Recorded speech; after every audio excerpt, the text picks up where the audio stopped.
Hi guys, ഒരു nude lipstick shade കണ്ടാലോ?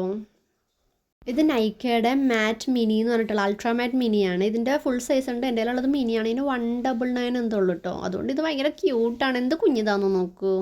ഇത് ഞാനൊരു ഓറഞ്ച് ഷെയ്ഡാണെന്ന് വിചാരിച്ചാണ് മേടിച്ചത്. ഞാൻ നൈക്കയാണ് കേട്ടോ മേടിച്ചത്. പക്ഷേ ഇത് ഭയങ്കര ഒരു ഇതേ കണ്ടോ, ഒരു ഭയങ്കര ന്യൂഡായിട്ടുള്ളൊരു ഷെയ്ഡാണ്. ഇതൊരു ഓറഞ്ച് അണ്ടർടോൺ ഉണ്ടെങ്കിൽ ഒരു ബ്രൗൺ വിത്ത് ഓറഞ്ച് എന്നൊക്കെ പറയാം. അങ്ങനത്തെ ഒരു നമ്മുടെ ചുണ്ടിലിട്ടാൽ ചുണ്ടുണ്ടെന്നേ അറിയില്ല. കണ്ടോ, ചുണ്ട് എവിടെയോ പോയി. അപ്പോൾ ഇങ്ങനെ ഇടാൻ ഇഷ്ടമുള്ളവർക്ക് ഇങ്ങനെ ഇടാം. ഇച്ചിരി ഫെയർ ആയിട്ടുള്ളവർക്കൊക്കെ ഇങ്ങനെ ഇട്ടാൽ നല്ലതായിരിക്കും. ഇങ്ങനെ വേണമെങ്കിൽ ഇടാം. അല്ലെങ്കിൽ ചുണ്ടിന് ഇച്ചിരി കളറൊക്കെ വേണം എന്ന് ആഗ്രഹം ഉണ്ടെങ്കിൽ നമുക്ക് ഇതിന് ചുറ്റിന് ലിപ്പ് ലൈനർ വെച്ചിട്ടൊന്ന് ബോർഡർ വരച്ചു കൊടുക്കാം. അപ്പോൾ ഞാൻ ദേ ലിപ്പ് ലൈനർ കൂടി ഇട്ടിട്ട് കാണിക്കാം കേട്ടോ. ഇത് മാൾസിൻ്റെ ഒരു ലിപ്പ് ലൈനറാണ്. കണ്ടോ, ഇതിൻ്റെ കൂടെ ഇത് നല്ല കോമ്പിനേഷനാണ്. അതൊരു ഡാർക്ക് ബ്രൗൺ ലിപ്പ് ലൈനറാണ്. നിങ്ങൾക്ക് ഏത് കളർ വെച്ച് വേണേലും പെയർ ചെയ്യാം കേട്ടോ. ഇങ്ങനെ ഇടുമ്പോൾ പിന്നെ ഇച്ചിരി ഭംഗി തോന്നുന്നുണ്ട്. രണ്ട് തരത്തിൽ വേണേലും യൂസ് ചെയ്യാം. അപ്പോൾ ഒരു ന്യൂഡ് അൾട്രാ ന്യൂഡായിട്ടുള്ള ലിപ്സ്റ്റിക്ക് തപ്പി നടക്കാനാണെങ്കിൽ ഇത് മേടിച്ചോളൂ. Okay, by.